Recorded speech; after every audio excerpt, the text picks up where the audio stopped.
Hi everybody again. Good evening. This is a different kind of sort of setup and, recording since the last two videos I've done so far. They've been during the daylight. Now I'm doing one in the evening. It's about 9:02 p.m. here. So I wanted to come on with another video, of course, and, create more content for my channel and for, whoever again is watching and stumbles across it and can be moved, and also the messages that I talk about, different topics, the discussions that I talk about, it can resonate with someone else. So I'm pretty proud of the last two videos I've posted. I do go back and rewatch them, and I, tend to check and see how many views, if it has any views. And that's okay if it doesn't have any views. So, somebody will maybe stumble across it, somebody won't, but it's out there. And this is something I'm doing for my own, I think, personal, for me, personal benefit for, going into what I want to go into as far as journalism and television presenting and broadcasting. So here's one of my topics tonight that I'm going to talk about, which is grief and moving through grief. For those who are going through losses, this year, for example, has been a year of tremendous loss when you talk about this pandemic, not just in the country here, but globally. We look at what's happening, what has happened, in different states, states and places that have been hit harder, countries that have been hit harder. Right now, India is being hit, very harder. And also, excuse me, it's Mike. I have a cat, you guys. Could you not? Thank you. Well, I feel, thank you so much. Love Muffin. You know how cats can be. Sorry about that. But, yeah, it's me this year, lost with the natural disasters, the fires right now in California that's claimed as about 30 lives as far as I've seen so far, because I watch a lot of nightly news. The loss of life with the police brutality that has been happening, the loss of life with the police officers that are being attacked, which I don't stand for as well. I'm anti-police brutality. I'll say that really quickly, off topic, but I am not, anti-police. When the police do wrong, there should be consequences for their actions, but you cannot go around, killing police, shooting officers, and thinking you're somewhat of a martyr, because in my eye, I don't condone it, and I can't support that. Because I'm not for mercilessly killing, of any kinds, but it's just been a year generally with loss, and then everybody generally, I'm sure people generally, not everybody, but people, individually going through their own losses of family members, whether it's from this virus, and not having the fact that people couldn't even properly bury or mourn their loved ones. I can't imagine that. I've gone through a lot of my own loss in my life. I'll start. I've lost, I said it in my first video briefly, I lost my father. I lost my grandfather when I was about 3 or 4 years old, and I have such a good memory, thank you God. I still can vaguely remember going to the funeral, and I can still, in my mind, you guys, as I talk about it now, I still can see my grandfather in the casket and me saying no, because I was so nervous and scared about kissing and seeing a dead body, even in my little young mind at the time. But I knew he was gone. I can still remember sitting on, I think, my father, rest in peace, dad, or another loved one's lap, and the tears were rolling, because in my mind, I saw everyone else crying, of course, and also I remember my grandfather, Papa Frank, being so loving to me, and I still can remember coming down the stairs with my grandmother making breakfast, and at the time when I was eating meat, scrapple was a thing in my grandmother's household, and now I found out years later, because of my grandmother on my father's side and on my mom's side have loved ones in the family is from Eastern Shore, and that is an Eastern Shore thing here in Maryland. That was a loss, of course, and then years later, and which I'll talk about in another time, but being adopted, and also experiencing that as a teenager, that my father had succumbed to his demons that he was struggling with. Unfortunately, he died when I was about 16, 17, a year before I graduated high school. And then, a couple years later, my uncle passed away. My father's brother, my Uncle Donald, who was phenomenal, a loving man, who loved Luther Vandross. I got that love from him. I got the love of Luther Vandross from him. Which was a very sad loss. He was very unwell. I did get to see him, fortunately, one time, but I wanted to go and see him again, and I never had a chance to. So that really, that really sucked. And I still can remember finding the news out about, his death and his passing. And I, literally fell on the floor. At the time I was living with roommates in an apartment, and it just broke me. And I'm grateful for all the memories, of course, I have of my uncle and I have of my father, and I try to cherish them, but it doesn't take away the fact that I think about them at least around this time of the year. Fall, the season's changing, the holiday season's coming up. My uncle through so many kind of get-togethers for my grandmother at my grandmother's house, at his house. He had a wonderful home. And I think I get my love for like decor and like housing, fashion, and design in certain ways, of designing your home. Like my bedroom, which I'm not going to show right now, but I have like my bedroom set matches. My living room furniture kind of matches in a way as well. And every time I put on a Luther Vandross album, from his Christmas songs to his regular hits and classics, till up until the time he transitioned, rest in peace, Luther. I think of my uncle because that's where it came from, that love of that kind of R&B, old school Anita Baker. I mean, I'm eclectic when it comes to music, but I grew up on some good songs, and I still love Motown, still love the 80s, still love classic rock. There are times when I love my EDM, my pop. I got to get my pop in there, and all the divas and all the, pop stars and the rock stars. So I love all kinds of music, pardon me, generally. But that love came from my uncle. I mean, my uncle was eclectic in music as well, and still have some albums from the time that my family, not even me, I wasn't included in that part, cleaned his house out. And I got some records from him, and I cherish them all the time when I listen to the Sarah McLachlan album I got from him, for example. Love Sarah McLachlan. Big fan of her music as well, and her. Also fellow adoptee, she is too. And then, that was in 2008 when my uncle passed away. It was 2004 when my father died. It was like 1992 or 3, I believe, when my grandfather passed away. And then you go a couple years later. Sorry, that's my little cat. Making sure the cats are not getting into it. It's like, of all the times I make videos now, they want to start rumbling. But they're pretty much chilling. I fed them earlier, but the girl gets a little grumpy. She's moody, and she's older. But I'll tend to them after I finish my video. But I love them. They're my greatest companions during this time of quarantining and being inside mostly, and doing everything in away from home, because things are not 100% open, especially with school and classes and whatnot. And then 2016 was when I lost my beloved grandmother, which is my father's mom as well. So my uncle, my grandpa, my father, my grandmother as well, all on the same side of that family. And that was I still can remember the phone call with my grandmother. Excuse me again. I remember talking to her. I was eating lunch. Never forget, I was running errands that day, but I had to stop and grab a sandwich for lunch, and I talked to her on the phone like I normally do, call and check in. And she didn't sound like she was well. And I remember her saying to me that, I'm almost home. And I said, Grams, you are home. I'll never forget that. And then I got a call, I think 2 days later, that she was in the hospital, a great hospital down here that I've never been to downtown here. My first and only time, but I like the hospital. I always said, if God forbid anybody else, or if I had something happen to me, I would love to go to that hospital.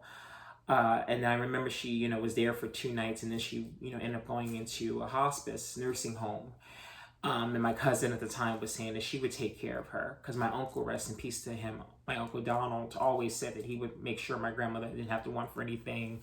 He would provide, he would take her in, but he ended up not being well himself, and losing his battle with his illness, sadly. And the same thing ultimately happened with my grandmother in 2016. It was about, from February of that year till June, she was in hospice. And I have no regrets when it comes to my grandmother. My grandmothers, both, I have 2, fortunately. One is still here, my mom's mom, are very special to me. I think grandparents are special. And I was very blessed to have a grandmother who literally, both of them took care of me, provided for me, before foster care, throughout foster care, and even after being emancipated from the system. And again, I'll get into that another time in the video, so you get to know a little bit more about me. And again, I know this resonates with a lot of people because there are tons of former foster children, teenagers, adults, all of that around this country and throughout the world.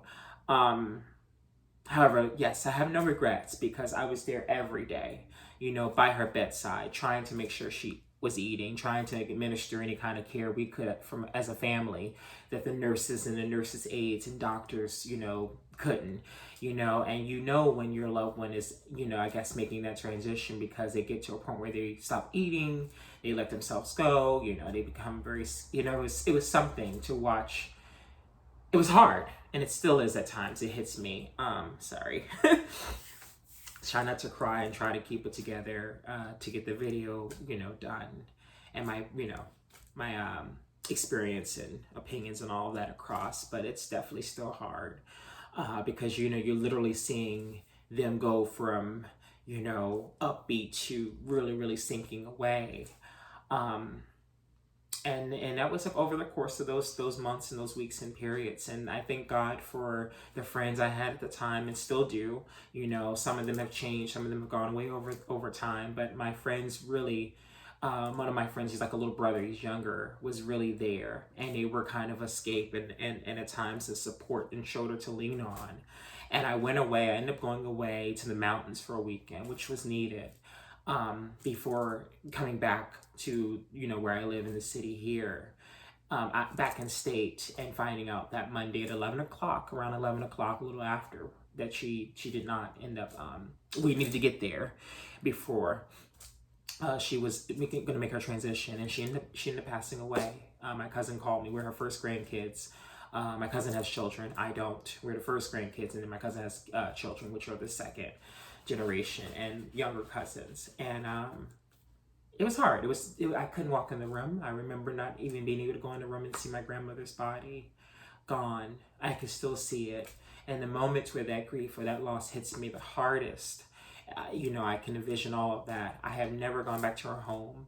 Her home is still there, and I know my aunt, bless her heart, and other loved ones have worked on trying to sell it and show it to people who may want to buy it and whatnot. But that was a hard loss. That my grandmother, both, like I said, both of them are very special, mainly because they stuck by me through my journey of being adopted and being,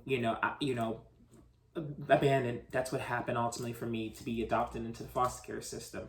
And they stuck by me every step of the way when my parents could not. My dad couldn't because he had his own demons he was battling with, sadly, and succumbed to them. And then my mother was out of the picture. She couldn't, obviously she did things that enabled me being abandoned. She abandoned me, technically, and never was really there. And to this day is still not. She did come to the funeral. She did, was by my side for that, but that was it. It's been 4 years this past June since my grandmother passed. And like I said, it hits me. It hit me last week. There are moments I'll wake up and I can vividly see her and vividly want to call her and vividly want to hear, he can hear her voice calling my name. There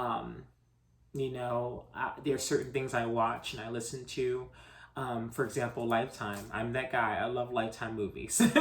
And I think of her often because that's what turned me on to Lifetime, was times that I spent home with my grandmother, weekends, days at times. I know a lot of people feel funny about soap operas, but I watch soap operas from time to time when I'm bored or have nothing else to do, or just in the background noise and cleaning. And they're entertaining in their own way, of course, and they're sobby and they're ongoing, and they can be like, oh God, overly dramatic, over the top. But when I watch them, I think of her. I'm embodying my grandmother's spirit. I have taken some trips to the Eastern Shore. I went to visit Harriet Tubman's birthplace, actually, memorial in Dorchester County, Maryland, and closer to Somerset, where my grandmother was from. And I could definitely I felt very connected down there. I couldn't explain it. I know that was spiritual and definitely, a spiritual thing, and where I come from, my ancestry pool, if not also honoring Harriet Tubman as well, and her legacy and all that she's done for particularly, Black Americans. And, as a Black American, proud Black American myself, she's a hero. But to stay on topic, but that area, Eastern Shore and all of that, I felt very connected. And I got some information off of Ancestry.com on my grandmother. So I did a lot of things like that to heal. But it was like I said, my grandmother's was the biggest loss I've had. My father's was too, my uncle, but my father and my grandmother were two of the biggest losses for me. Um, and I that was the first time I felt like the sun was not going to shine. I'll never forget coming home after having to identify her, and we'd be with my family mourning and being dropped off, and my cousin, bless her heart once again, planning the funeral, planning everything from the casket, what my grandmother should wear, excuse me, what color she wanted to wear, because my grandmother wrote everything up at the time with my uncle as far as their will. I think it's a life insurance policy, if I'm not mistaken, and their wills and all of those kind of things. Um, so yeah, that was a hard one. And then, I fast forward again to a year later and 2018 and losing six people back to back. And you guys probably say how, and you seem so strong, which a lot of people say. And it was again, it was hard, and it was hard after, just like my grandmother. It was hard after, mainly. I mean, I cried, I got emotional seeing her not well, seeing her not eating, her saying, I want to go home to the Lord, I'm tired, I can't do this no more. But to go through that again a year later with my adopted family, losing my aunts back to back. I lost four back to back. One in March, or May, I'm sorry, my great aunt Catherine, beloved aunt Catherine, died in May. And then September, which is another reason why I'm making this video, tomorrow, September 18th, will be the third year anniversary for my great adoptive aunt Estelle. And then out of nowhere, unfortunately and shockingly, my great aunt Catherine in May, I was referring to, her daughter passed away in November.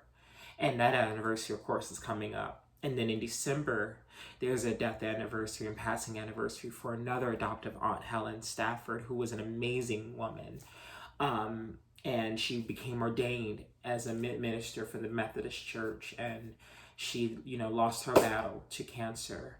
And we don't know how my aunt died in November. My aunt Terrell, the daughter of Aunt Catherine. Aunt Catherine had an illness and she was in hospice. And my great aunt Estelle, September 18th, was also in hospice. So that happened 3 times. It happened so much and was so hard, you guys and everyone watching, that I couldn't even do November. There was no way I could, I'm sorry, December. I couldn't go to see my Aunt Helen Stafford in the hospice, losing her battle with cancer. Excuse me. And, I couldn't, and I didn't make it to the funeral. I was literally tapped out because I couldn't believe it. And then you go into this train of thought, like, are you marked? What is this? Why is this happening?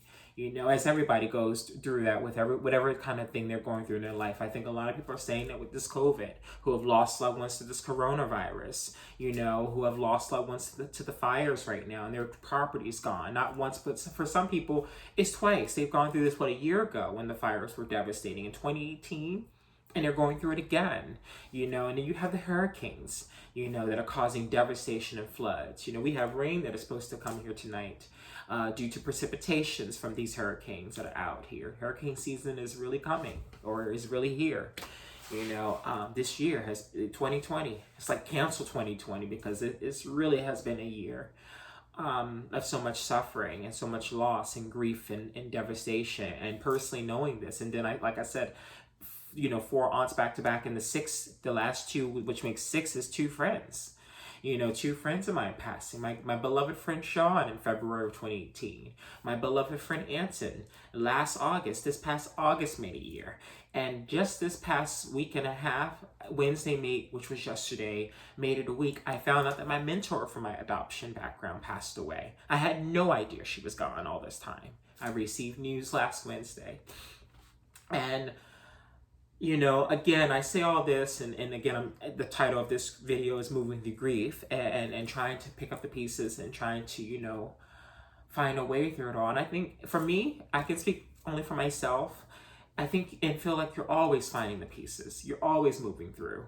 There are moments where it hits you harder than others. You know, like I said, for me, I think it's autumn at times. I love autumn. I love fall. I love to see the leaves change. I was out on the trail today and I saw some of the leaves falling and some of them on the ground. I was like, this is just so pretty, and the cool air and the heat. And, you know, I'm still wearing shorts still, show my legs, but you know, and short sleeve shirts and still feeling comfortable, and can turn the AC off now, and you know, save on that electricity bill. I'm telling you, and BGE, you know, all of that. But you know, and I often say you know a lot, so sorry you guys. I know I repeat that often. But yeah, it's a journey. And I tear up a little bit talking about it because it's I'm still moving through it. You know, like I said, there are moments in the holiday seasons I think about, and there are lovely moments in my life that I think about. My father will never see. My grandmothers aren't here to see. And yes, they're here in spirit. As a spiritual person, and you know, as I said before, I'm pretty religious, and I do believe in God, or whatnot. And I do believe, as far as being a Catholic, that yes, that you know, our loved ones are always with us. You pray over their souls. You know, you pray for their spirits. I love All Souls Eve. That's a special day in the religion, you know, the religious tradition of Christianity, and I believe Catholicism as well, if not Episcopalian, where you pray for all the souls who passed away. That's what I love about Day of the Dead, which is celebrated, I believe, in the Mexican culture. And forgive me if I think it's the Mexican culture. Forgive me if I'm mispronouncing or, you know, saying things that aren't, you know, absolute 100% accurate, but I believe it is in the Mexican culture, which I have a lot of respect for, because you know, the dead are always with us. You know, yeah, we love the horror movies. As a horror movie lover, obviously Jaws on my shirt, but it isn't like Poltergeist and The Conjuring and all of those things. I feel like, you know, their loved ones reminding us that their hand is on our shoulder. One of my favorite quotes and mantras is, Dad, may your hand forever be guiding my shoulder, no matter where I am in life. When I feel the most loneliness, when I feel the most down and broken and despair and sorrow, may your spirit be beside me, protecting me. You know, the high moments when I was at CNN during my internship and meeting the amazing Wolf Blitzer and Jake Tapper, for example. And being in these halls and studios where all these amazing, phenomenal people, leaders and political figures have walked the halls through. That was big for me. And I still pinch myself like, wow, I'm you know, on that journey, and I got to keep it up. And there are days where I feel uninspired. There are days where the grief hits me harder. I'm like, you know, I wake up every day, there's a purpose for me. You know, and perhaps my story is helping some other people. Other people's stories are helping me. There's tons of videos on YouTube, which I love about YouTube, of grief support videos and grief specialists and therapists and doctors and psychologists, excuse me, or online, and doing all kinds of videos and talking to various people who have had loss and who have had, in my case, I feel like I've had profound loss, you know. And again, people say, you know, you're very strong and you know, you made it through all that. And in a way, yeah. And I feel like, you know, where do I get my strength from? God. You know, that's for me. It has to be Him, somewhere, the universe, somewhere beyond my own understanding. Because there have been moments where I have, like I said before, I've definitely been broken.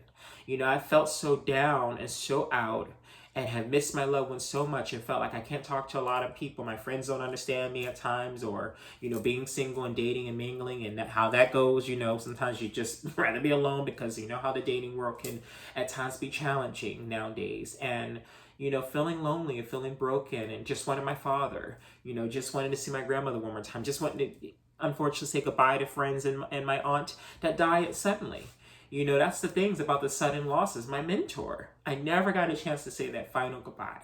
I never got a chance to let her see my life now, you know, outside of foster care.